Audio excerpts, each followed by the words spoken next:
What's up guys, Block FPL here, and today we have a Game Week 12 team selection video. Now before we get into the team selection, I like to go through and look at each one of my players individually because I feel like it's a good idea to sort of assess where the real issues are in the team.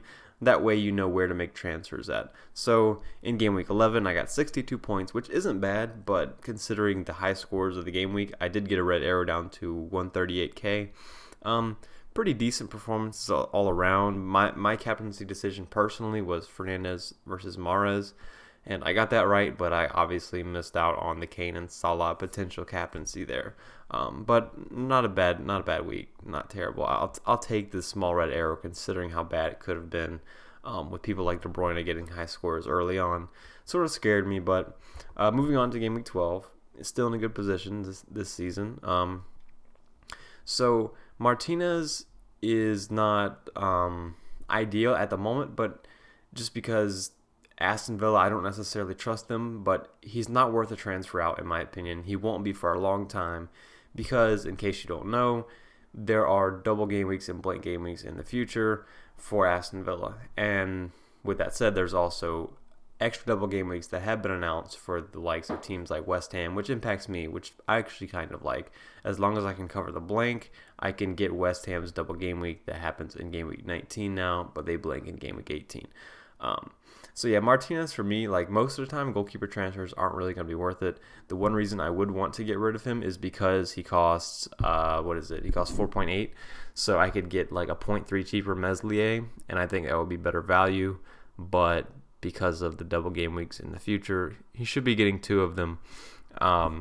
I have no reason to get rid of him at this point. Chilwell and Zuma are great options. And then the same goes for Reece James. They're probably the best defensive options in the game based on value.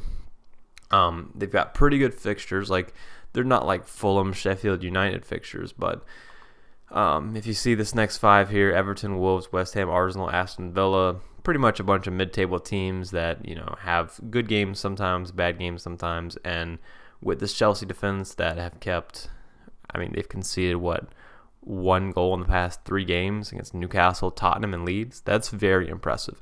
And then when you also add the fact that Chilwell and Zuma and Reece James all have attacking threat, they really just look like great value, and I'm glad that I have 2 of them. And maybe at some point I'll even get in a third. The reason why I'm not even scared of that is because I don't feel like there are necessarily any Chelsea attackers that I would want to have. Obviously, Chelsea score goals, but there hasn't been like one standout option in my opinion. If Giroud or Abraham could nail down a starting spot, that would make things different. So Justin, he's probably transfer out sometime in the future. It's not top priority right now because of this next fixture. I'm definitely just going to keep him and play him and hope for the best.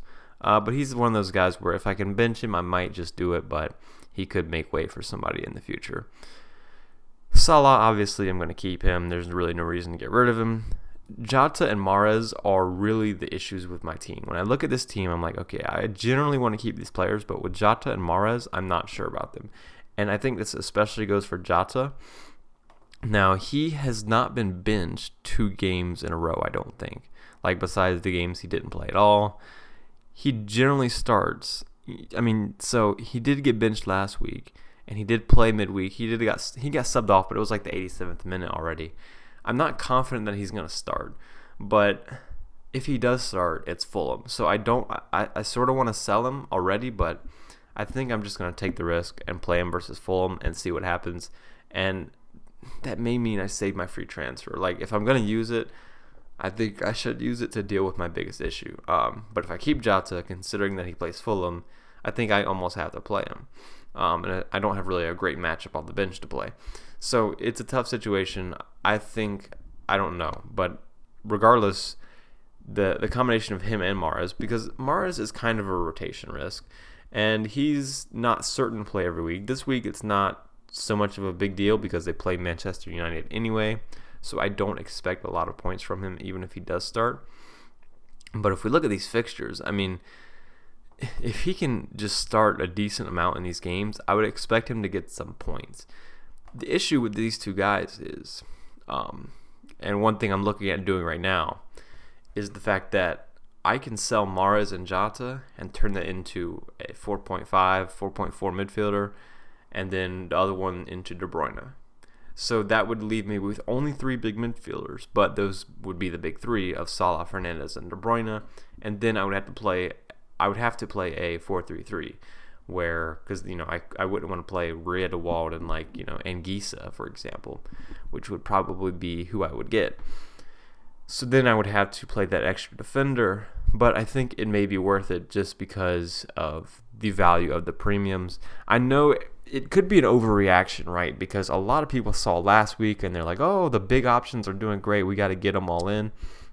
But when we look at those fixtures for Man City, especially the West Brom game next game week, I want a piece of that. And I wouldn't mind doing Jota to De Bruyne and keeping Mahrez, but that would probably involve getting rid of Kane or taking a small amount of money from everywhere, which would be a -8.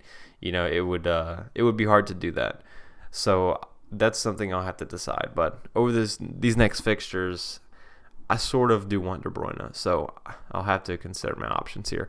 I also could do something where I'm 0.1 off of just going Mahrez to Son. Now I'm not sure if that's too worth it, considering next week Mahrez plays West Brom.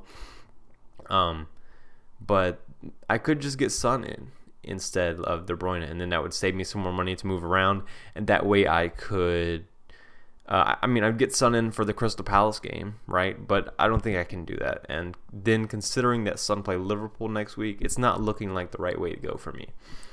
And the reason I wouldn't want to bring him in this week is because, again, Jota plays Fulham. So I'm I don't know. But the rest of my team, Kane, obviously I can hold him long term.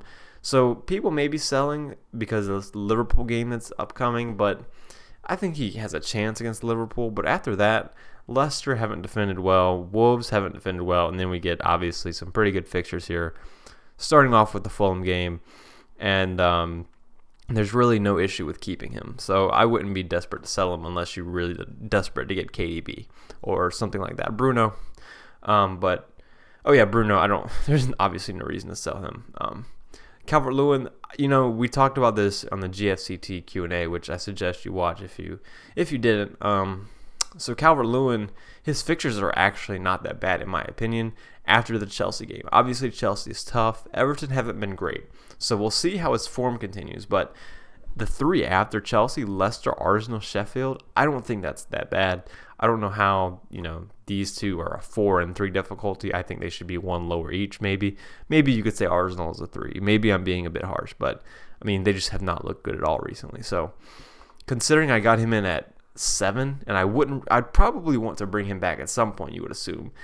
It's not a priority transfer. He scored 11 goals this season. I don't think it's a priority transfer for me. And Watkins, he's not great. He hasn't been doing great, but he's been getting in positions and getting shots off. Even when he doesn't get the shots off, he's at least in the right position where he gets the ball or he's barely not on the end of it. So I don't hate keeping him because of the next 4. I like the next 4 fixtures. And he's also got 2 games in hand here. He's got 2 double game weeks coming up, which is the same for Martinez. So I do like the look of Watkins long term, and I just don't necessarily think it's worth a transfer. I'll see what he does against Wolves, though. And then I've got Masuaku here, who I do sort of need to deal with at some point, maybe. They did have the blank that's announced, or that's going to happen in game week 18. This West Brom game is going to be moved to game week 19, and that will be a very nice double game week 19 for West Ham. So that would be why I would look to hold him. But he did get subbed off at halftime that one game, which indicates when West Ham do play 4 defenders instead of 5, Masuaku will probably not be on the field. So with that said, if you're going to get West Ham defenders, I would avoid Masuaku. I just have to decide how much of a priority it is to change out a 4.5 defender, basically. I do have 1.2 million in the bank, though, so I could make that more expensive. Another move I've thought about is simply going Jota to Grealish or Mahrez to Grealish. I got rid of Grealish last week for the blank, but now, as I mentioned with Watkins, they have the long term of the 2 double game weeks and the 4 good fixtures right now. So I think Mahrez to Grealish or Jota to Grealish is fine. That's something that I have to decide on, because if I make that move, it wouldn't really make sense then to get rid of Grealish to get KDB. So, and considering how much I want KDB, that's pretty much my decision here as the moment. I'm like, okay, do I go Grealish, which is just the one transfer, boom. I could even wait to do that, though. I could even wait till after this week.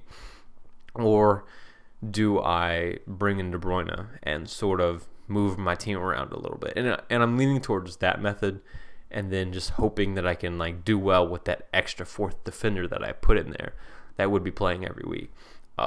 Which, I mean, I've done pretty well with defenders so far this season, so I think that would fit sort of my style of play, I guess. So that's the way I'm leaning towards now, taking no transfers this week, just leaving this team the same, and then next week bringing in De Bruyne and a 4.5 for Jota and Mahrez. So I'm not super happy with the team this week, but I think it just stays how it is. Let my players just play for a week. I know it's not looking the best, but yeah, I think that's what I'm going to do. And then also, as far as captaincy goes, I know some people doubt whether Salah will start. And he did play 90 minutes midweek.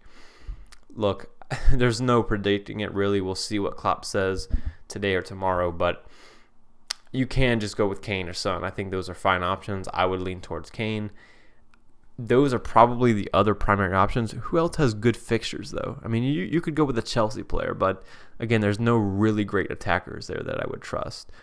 And, I mean, I wouldn't trust Vardy or Arsenal at this point. So I think Spurs options would probably be the way to go. Maybe you go with Ings. Maybe you just take a punt on Callum Wilson. But I think Salah is still a fine option. I trust Salah. I have for multiple years now. So I'm not too put off by that. I think he'll still play 90 minutes. He's got a good break. I mean, from Tuesday to Sunday, that's fine enough for somebody like Salah. But Kane's guaranteed to play against Crystal Palace. That's a great matchup too. So Salah and Kane for me are the options. And yeah, no transfers this week, just holding. Anyway, thanks for watching. If you enjoyed the video, like and subscribe and all that good stuff. I will be deadline streaming an hour before the deadline, so come by and say hey. Otherwise, I will see you next time.